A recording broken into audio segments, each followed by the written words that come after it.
Bonjour à tous, nous sommes dans un contexte particulier ici puisque le village d'Haillicourt a derrière nous un terril. Ce terril est unique en France. Devinez pourquoi? Écoutez, je vous donne la réponse dans quelques instants et si vous voulez bien m'accompagner jusque-là.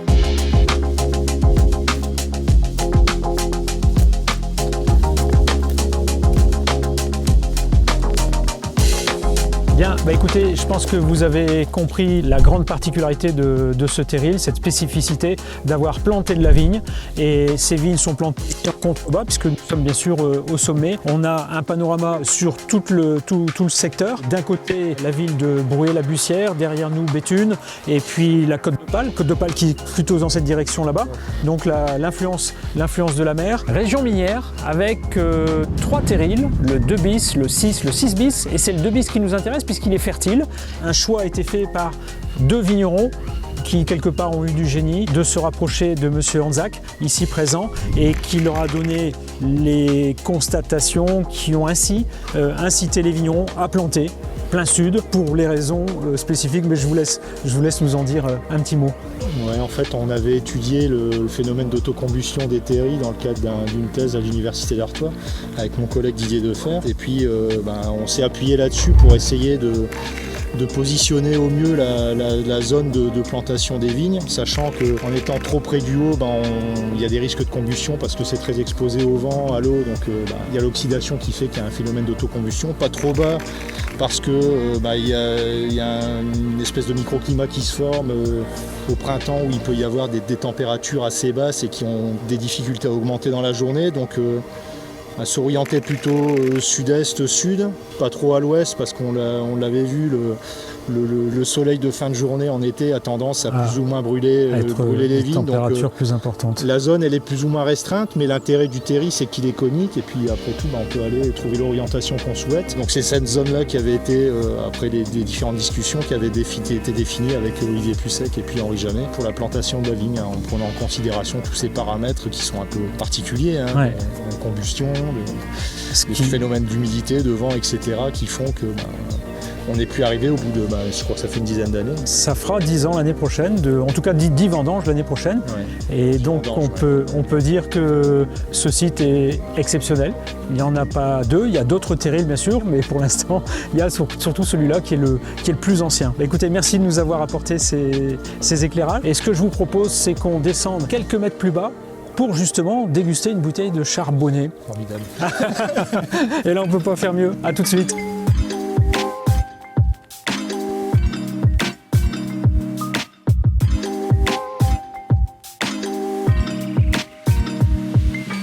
Alors donc, le phénomène de ces fumées, c'est dû à la combustion d'un schiste encore noir, vous voyez, comme celui-là, donc roche métamorphique, compressée depuis des millénaires, et qui, au contact de l'oxygène, au contact de l'eau aussi, donc la pluie ou une forme de condensation également, qui entraîne justement cette réaction chimique, et ce schiste qui monte en température, qui est capable de monter, d'après les spécialistes, à plus de 1000 degrés, 1200 degrés. C'est au fur et à mesure de cette montée en température qu'il y a un changement de couleur, passant de cette couleur noire, enfin bleu-noir, violacé, à ocre dans des températures extrêmes. Donc ne restons pas là trop longtemps, bien entendu.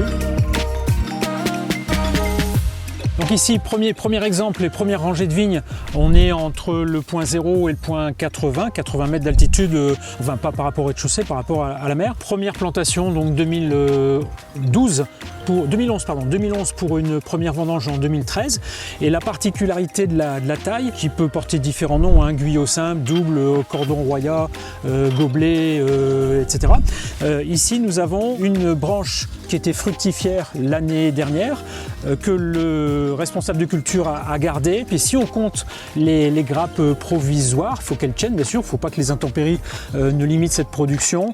On a donc oui, on a 2 grappes ici, donc c'est quand même un rendement limité. Plus la baguette est longue, et ça c'est la décision humaine qui le fait, plus forcément il y a 2 yeux, plus il y a de sarments fructifères, et plus on augmente le rendement, ce qui entraîne une forme de dilution du jus, vous imaginez bien, et la vigne ne peut pas alimenter un nombre de grappes considérable. C'est la raison pour laquelle on réduit, on limite en tout cas cette production potentielle. Et si on parle du cahier des charges des appellations d'origine en France, en principe on est autour de 60 hectolitres par hectare. Ici, la vigne se contentera d'environ 30-35 hectolitres par hectare selon les années.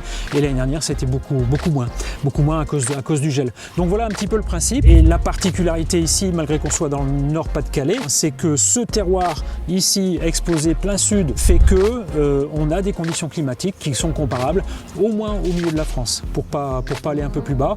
Et ce qui fait que les différents millésimes obtenus ces dernières années nous permettaient de vendanger, d'obtenir des raisins avec un potentiel sucre jusqu'à du 13% d'alcool acquis. Vous voyez un petit peu, c'est incroyable. Ça, c'est la première raison que ce terroir est exceptionnel. C'est la conséquence en tout cas de cette première explication de terroir exceptionnel. Et toute cette petite présentation florale ont d'abord une particularité, c'est l'odeur. Et je peux vous dire que c'est d'une finesse, c'est génial, c'est incroyable comment cette odeur est subtile et ça laisse à penser qu'il y aura autant de subtilité dans le prochain millésime du charbonnier. Alors comme promis, symboliquement, on va déguster le charbonnier, c'est exceptionnel, sur le terroir. Petit verre dégustation précis.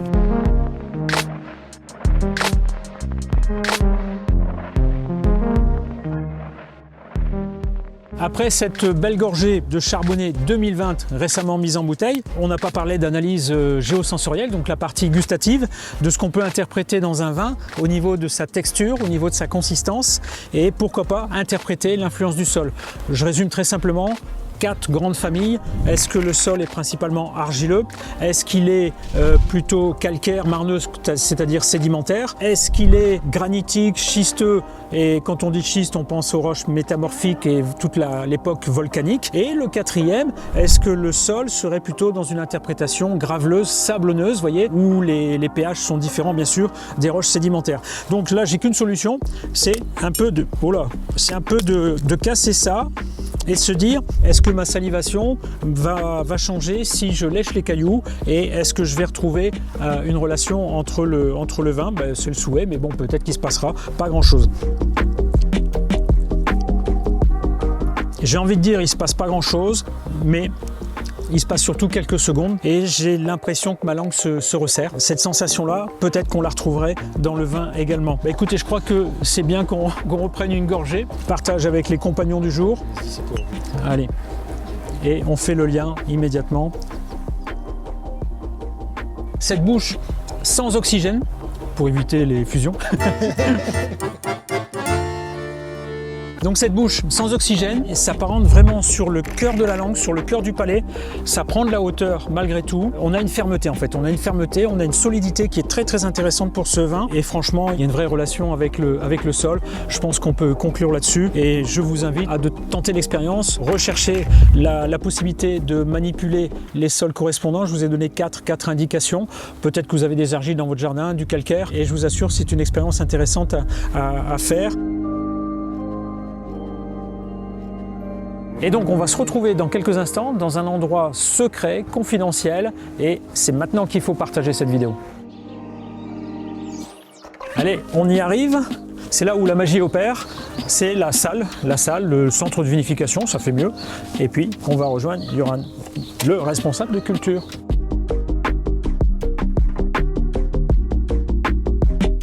Bon, je te suis. Alors là, dernière étape. Enfin, à part le restaurant, bien sûr, si vous voulez associer le charbonnier avec un plat local. Et donc, c'est la confidentielle, c'est la cave. Vous allez voir, magnifique petite cave en sous-sol. On est vraiment privilégié. Oh, alors, attention, la paroisse est là. Okay. Allez, on y va.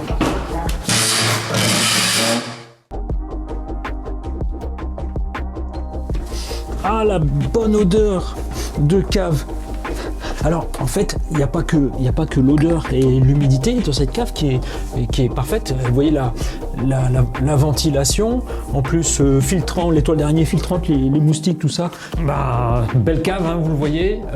La hauteur de plafond, je pensais que dans mes souvenirs c'était plus bas, mais c'est superbe. On voit que c'est le calcaire qui domine ici. Yoran, 2 petits tonneaux cette année, alors qu'on est habitué à voir ce qu'on appelle la pièce, hein, le tonneau, la pièce, la barrique, c'est à peu près la même chose. Normalement, c'est entre 205 et 215 litres.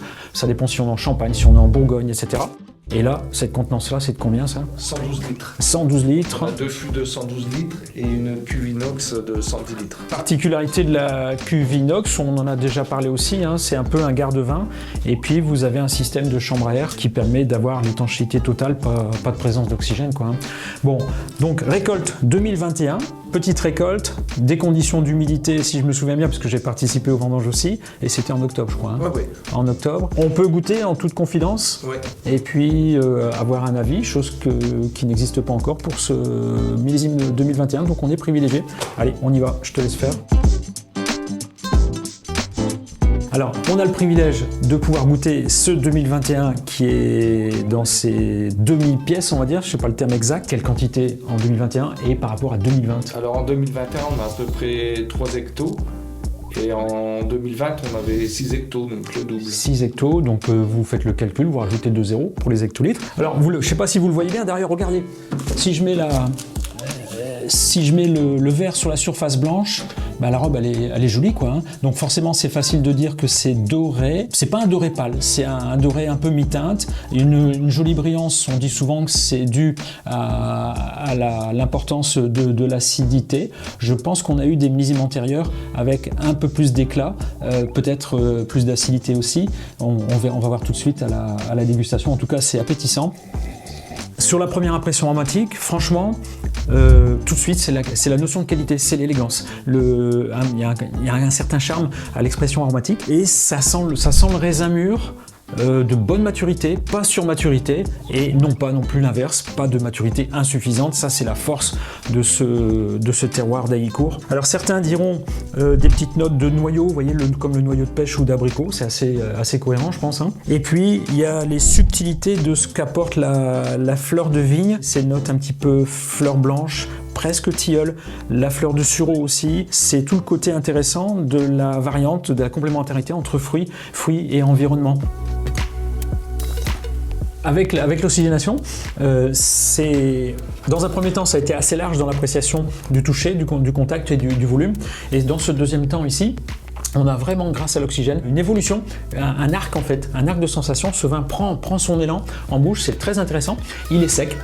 Il est sec, que ça soit sur l'enveloppe du palais, que ça soit sur les saveurs, sur les papilles de la langue. Et on a un impact, une influence de l'élevage en cours, en chêne ici, en général.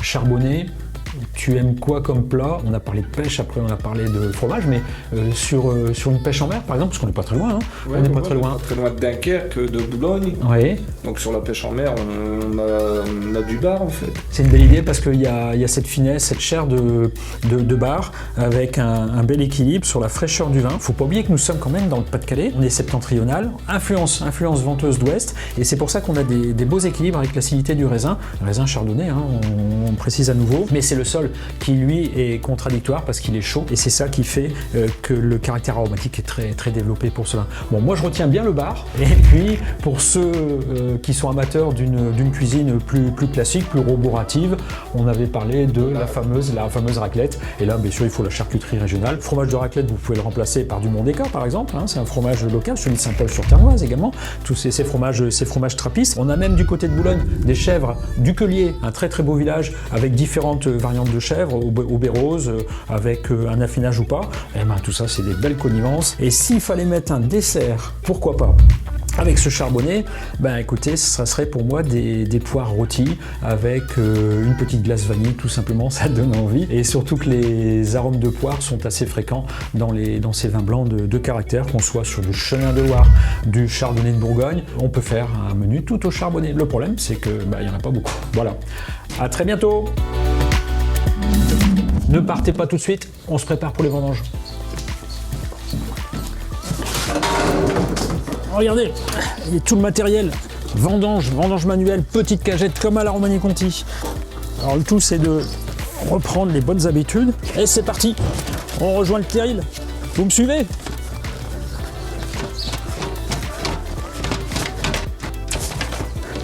Il est là-bas? Ouais, super!